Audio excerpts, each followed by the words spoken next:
दोस्तों, आज की कहानी बहुत ही ज्ञानवर्धक कहानी है। इस कहानी में आज आपको ऐसी बात सीखने को मिलेगी जिसे जानकर आप कठिन से कठिन समस्याओं का समाधान कर सकते हैं। और दोस्तों, ये कहानी आप बच्चों को ज़रूर सुनाइएगा।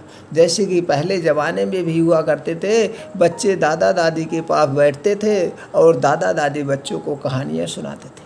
इससे क्या होता है दोस्तों, आज का साइंस यही कह रहा है, इन कहानियों से सुनने से बच्चों का दिमाग विकसित होता है, बच्चों के दिमाग प्रोग्रेस करता है। लेकिन आज के बच्चे मोबाइल दे देते हैं, लोग मोबाइल में बिजी रहते हैं, जिससे उनका दिमाग का विकास रुक गया है। दोस्तों, कहानी किस्से सुनाने से बच्चों का दिमाग का विकास होता है। तो इसलिए जब भी शाम को फुर्सत हो, आप बच्चों को ये कहानी ज़रूर सुनाया करिए। वो सोचते हैं ऐसे हो रहा था, आप कभी भी उनको एक इंटरेस्टेड कहानी सुनाइए, चाहे किसी जानवर की, चाहे किसी राजा रानी की, या किसी भी परियों की। तो देखिए बच्चे कितना इंटरेस्ट लेके सुनते हैं और उस पर क्वेश्चन करते हैं, प्रश्न करते हैं, ये कैसे हुआ। तो आप समझ जाइएगा, जब बच्चा उस कहानी पे क्वेश्चन करे कि ये कैसे हुआ, तो जान लीजिए उनके दिमाग का विकास हो रहा है। इसलिए दोस्तों, बच्चों को कहानियाँ ज़रूर सुनाया करिए। चलिए दोस्तों, आज आपको सामने जो कहानी लेकर आए हैं उसे शुरू करते हैं। इससे पहले आप लोग कहानी पे खो जाएं, आप सभी का हमारे इस चैनल पर बहुत बहुत स्वागत व अभिनंदन है दोस्तों। दिल से, अंदर के दिल से जो आप लोगों का प्यार मिल रहा है, इससे हम बहुत उत्साहित होते हैं। इसीलिए हम अच्छी अच्छी कहानियाँ आप लोगों तक पहुँचाते हैं। तो दोस्तों, चलिए कोई कहानी शुरू करने के पहले एक बार प्रेम से बोल देते हैं, जय श्री राम। और हाँ मित्रों, एक कहानी ज़्यादा से ज़्यादा लोगों तक शेयर करिए। वो भी अपने ज्ञान को बढ़ाएं, घर पर रहें और अपने परिवार के ज्ञान को बढ़ाएं, अपने बच्चों को कहानी सुनाएं, जिससे उनके बच्चों का दिमाग विकसित हो। तो दोस्तों, एक राजा था, उनकी 2 रानियाँ थीं।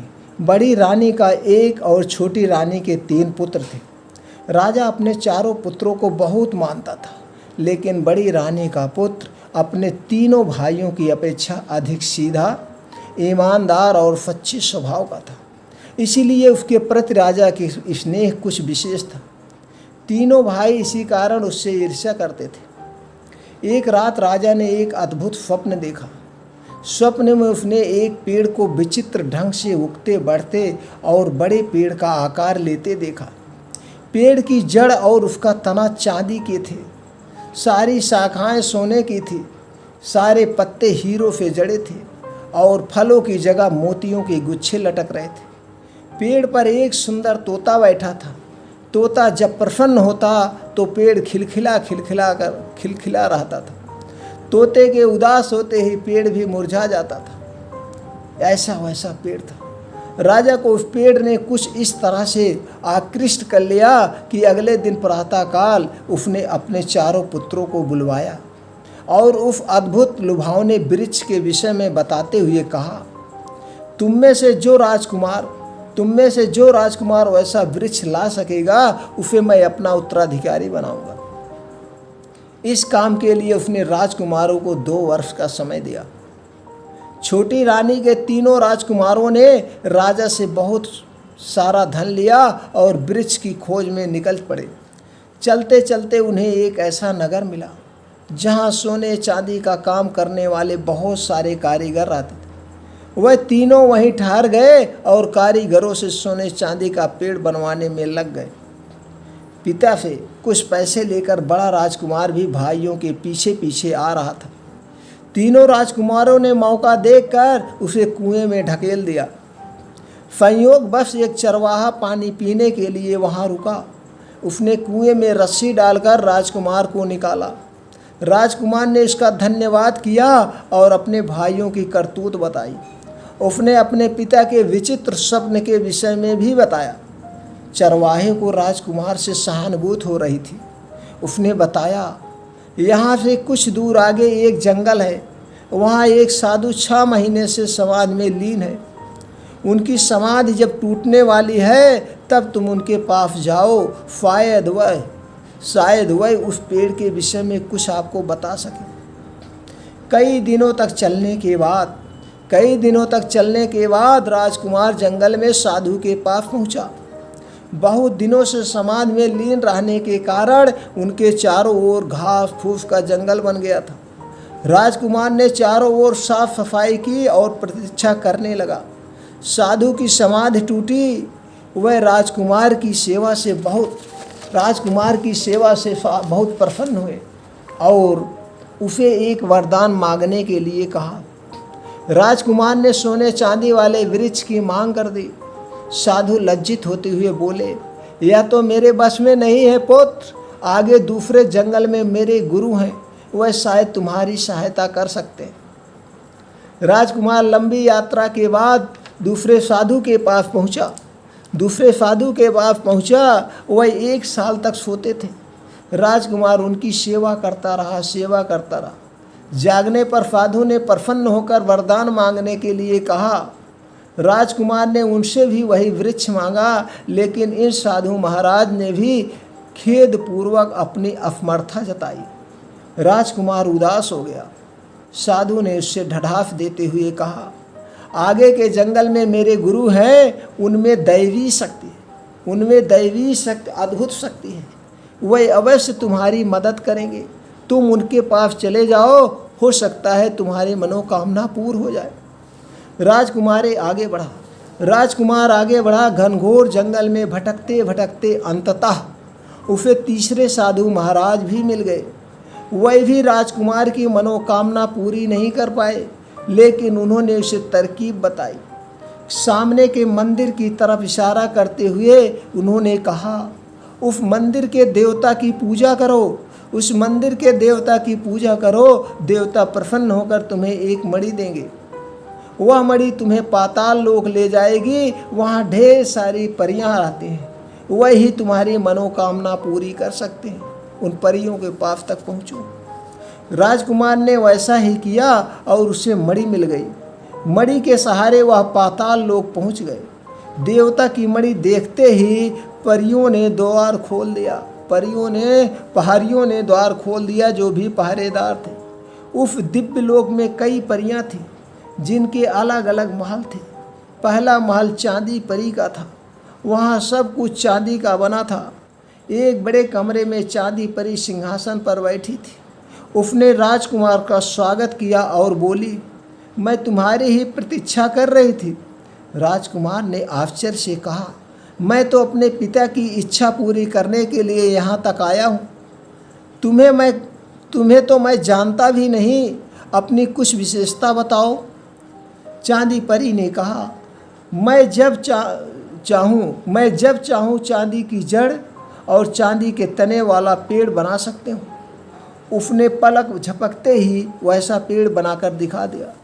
राजकुमार ने चांदी परी से कहा, तुम मेरी प्रतीक्षा करो, मैं बाकी परियों के महल भी देखना चाहता हूँ।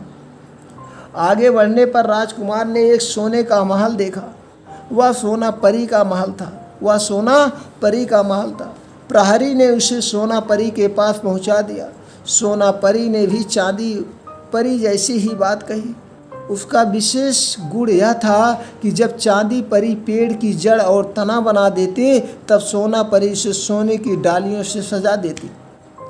राजकुमार के विस्मय का ठिकाना नहीं रहा। सोना परी से आज्ञा लेकर वह आगे बढ़ा तो उसे हीरा परी और फिर मोती परी के महल मिले। वह बारी बारी दोनों परियों से मिला। जब चांदी परी और सोना परी पेड़ की जड़, तना और डालियाँ बना लेती, तब हीरा परी हीरे के पत्तों से उस डलियों को सजा देती थी और फिर मोती परी मोतियों के फलों से डालियाँ भर देती थी। अंत में राजकुमार तोतापरी के महल में पहुंचा। तोतापरी की विशेषता यह थी कि जब चांदी, सोने, हीरे और मोती से बना पेड़ तैयार हो जाता, तब वह एक सुंदर तोता बनकर पेड़ पर बैठा देती थी। जब तोता प्रसन्न रहता, तब पेड़ सुंदर खिला रहता था। तोते के उदास होते ही पेड़ भी मुरझाने लगता था। राजकुमार को अपनी मनोकामना पूरी होती लगी। वह सभी परियों को साथ लेकर मणि के सहारे पृथ्वी लोक पर वापस आ गया। राजकुमार ने मंदिर में देवता की मणि उन्हें लौटा दी और साधु महाराज को धन्यवाद देने गया। उसकी सफलता से साधु महाराज बहुत प्रसन्न हुए। उन्होंने राजकुमार को एक लाठी और एक रस्सी दी, जिससे ज़रूरत पड़ने पर वह रास्ते में परियों सहित अन्य अपनी भी रक्षा कर सके। साधु ने बताया कि लाठी और रस्सी की शक्ति से वह जब चाहे किसी को भी अपने पास बुला सकता है। वहाँ से आगे वह दूसरे साधु को धन्यवाद देने के लिए रुका। साधु उसकी भक्ति से बहुत प्रभावित हुए और प्रसन्न होकर उसे एक विशेष कटोरा दिया, जिससे वह अपनी इच्छानुसार हजारों लोगों को स्वादिष्ट भोजन करा सकता था।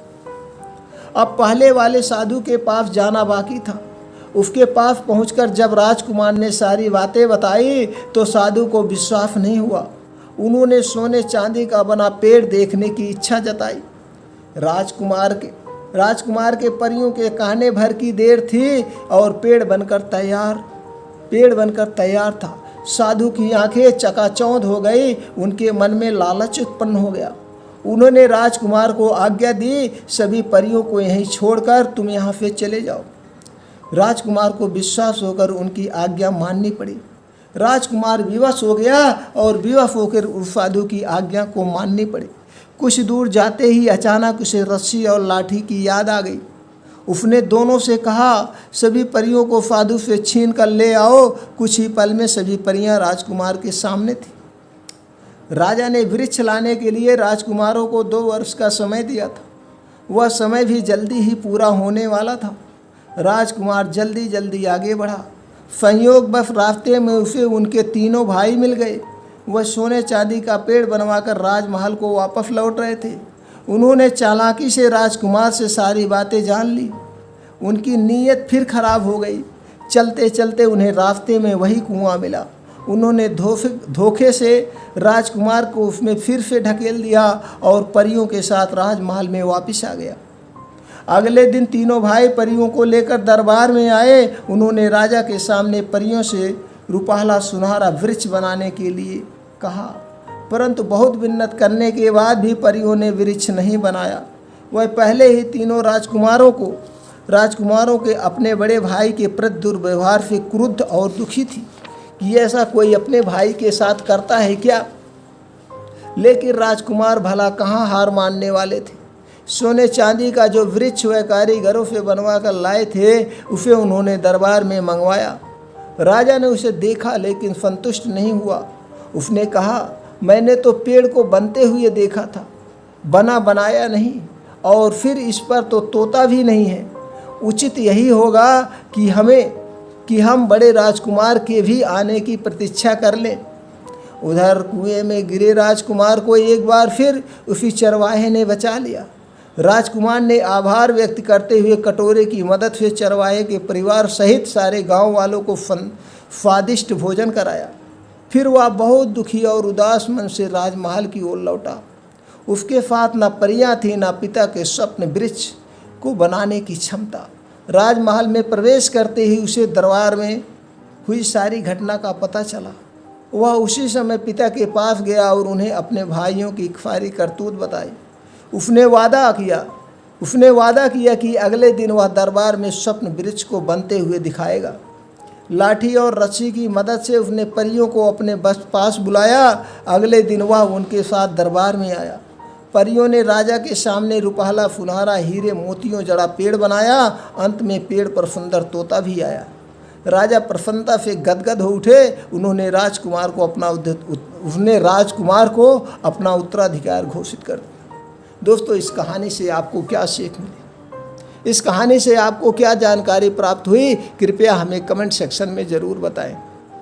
दोस्तों, अगर ये कहानी आपको अच्छी लगी हो और आपको लगता है कि कहानी हर एक घर तक, हर एक परिवार तक, हर एक बच्चों तक, हर एक मित्रों तक पहुंचाना सही है, उन्हें भी कुछ जानकारी मिलेगी, तो मित्रों आपसे निवेदन है कि कहानी ज़्यादा से ज़्यादा लोगों तक शेयर करें और चैनल को सब्सक्राइब करके बेल आइकॉन का बटन ऑन कर दें।